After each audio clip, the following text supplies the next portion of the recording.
Now, we've ranked films from all the big hitting animated film series studio things. We've done Disney, we've done Pixar, we've done DreamWorks. So today we're moving on to sort of the niche, smaller ones. We're actually doing one that no longer exists. So well done, Fraser. Good start. We're doing Blue Sky, mainly responsible for the Ice Age series. But don't get me wrong, they do have other films, and we'll be going through them all in today's video. He says, as he's actually lost. There we go. I'd lost all the pictures. So again, chronological order. Let's talk through the tiers. S is like this. This is an amazing film. It would be in my top films from this studio, maybe of all time. Who knows?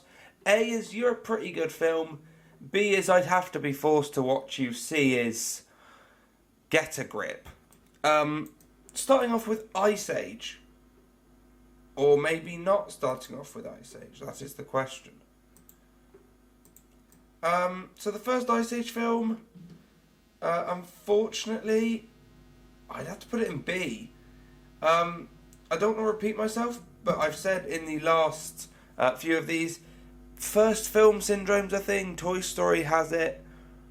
The DreamWorks like Madagascar has it. Well, Madagascar doesn't have it. Madagascar one's a great film. Some first films are not as good as the sequels. This is one of them. The animation's a bit shoddy on it because it's very old, so the animation's clunky at points. The story's a bit naff of, here's a kid that we've now found, let's get him back to his parents. That's the whole plot. The voice acting's not great in it. The whole thing, it's not very memorable. I haven't seen it in ages, and there's a reason why. Robots. Now this is going to be very unpopular, but I'm gonna stick by myself here. Put it the same with Ice Age. It's okay. It's okay. I don't think I can. It's not a good. It's okay. I wouldn't have to be. I'd have to be forced to watch. I don't think I've ever suggest watching Robots, other than for Ewan McGregor maybe. Now this seems very negative at the moment, but Ice Age 2. The Meltdown, get in S tier. Although it may not seem like it from the first Ice Age, I love the Ice Age films. They are incredible. I was going to do a video on this a while back and it never came to light. But I was going to do a video on the genius of Ice Age, which I might still do.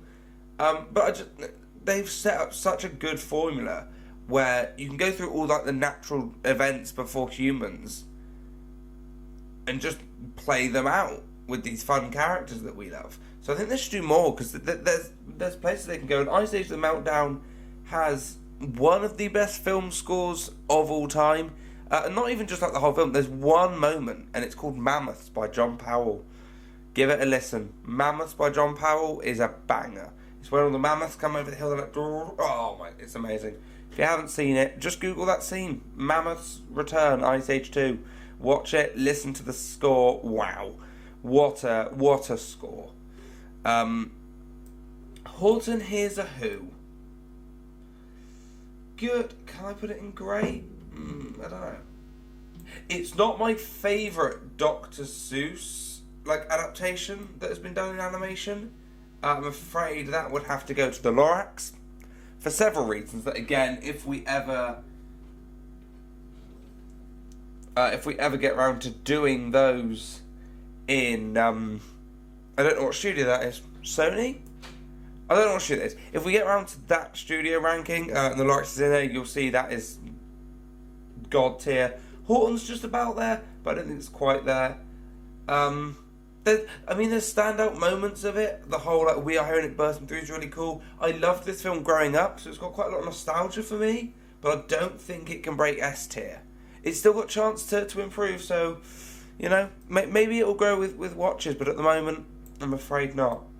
Ice Age Dawn of the Dinosaurs, again, for me, is the same as The Meltdown. I think Simon Pegg's Buck in this is a great performance. I think this is the last Ice Age film they did that felt as good as the last. Ice Age 1, Ice Age 2, great. Ice Age 3, great. As you'll see as we go on the rest of the Ice Age films, I don't know what to say. They're okay, but they don't exactly go uphill. I think this is the last one that I was like, this is a great film. Speaking of great films, Rio. I don't think I'd put it in. I don't think I'd put it in great, but it's definitely good. It's definitely a good film. I feel like it's very underrated, Rio, and as we'll see later, I don't think the sequel's too bad either. It's yeah. Again, growing up for me, this was quite a nostalgic film. I'm saying that I think it must have come out like 2011, 2012. I'm gonna have a look because I'm saying this like these films are old, but 2011. Oh, okay, I was right. So I'd have been what? Maths. Can't bother to do the maths there. But the Rio it's fun enough. I think it's fine. Ice Age Continental Drift. Okay, good. It's a good film. Oh no, is it? Would I put it up here? So I said this in the last ones. If this is the first ranking video you're seeing from me, at the end I'll link my Disney, Pixar, and DreamWorks ones so you can have a look at them. I'm not ordering these in the tiers, so I'm not saying that Horton Hears Who is better than Rio or that's better than that or whatever. If this was ordered, I think Ice Age Continental Drift would be at the end of S, like verging on A. But I think it's more S than it is A. I love pirates, and I love the whole pirate thing going on. And I mean, we get to see Sid's granny, and Sid's granny is an incredible character. I love it when you get like older characters who just have like charisma and bite to them. It keeps me entertained. We have Epic, a film I've not thought about in a while for good reasons. Not very good. Would it? Do I even put it in Wouldn't Mind If It Perished? You know what? I wouldn't mind if Epic didn't exist. Wouldn't mind if Epic didn't exist. I got nothing. I saw it once in cinemas. Was very confused. Rio 2. I think it's the same as Rio, actually. I think Rio 2 might be the same as Rio. It's a solid film.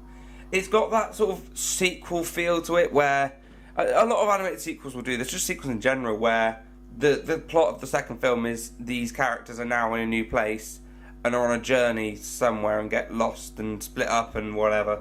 But it does it very well. I think the new characters are very cool. And luckily we still get all the main characters, and they got kids, and the kids are quite funny.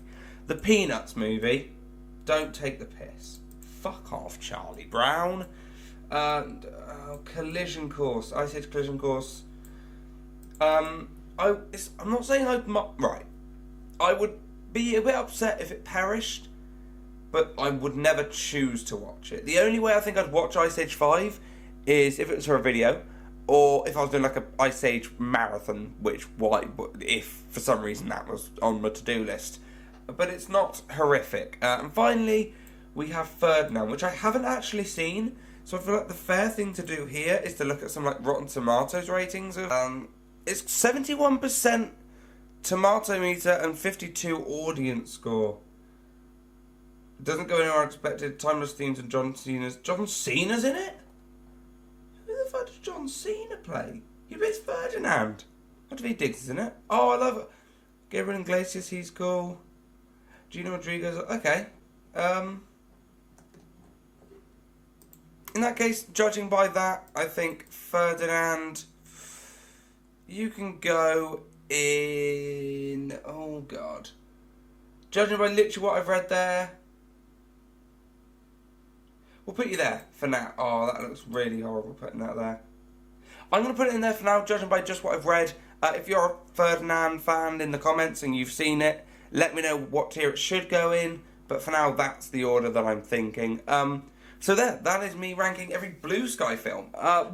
What film studios do you want me to rank next? I'm thinking we've got Illumination, so all the Minions, Despicable Me stuff, along with others like Secret Life of Pets. There's Sony Animation. There are a couple more animation studios. And then, aside from that, like, do I do Marvel, Harry Potter, Star Wars? We're going to keep going. It's a fun enough series, so we will keep going with it. Thank you for watching. Just so you know, I have started a new podcast on this channel called The Great Muppet Podcast. I'll link the first episode up there. Where we're going to be reviewing every Muppet film with a few guests coming on, and some Muppet news flashes, things like that. So, yeah, subscribe if you haven't already, and that sounds like something you'd enjoy.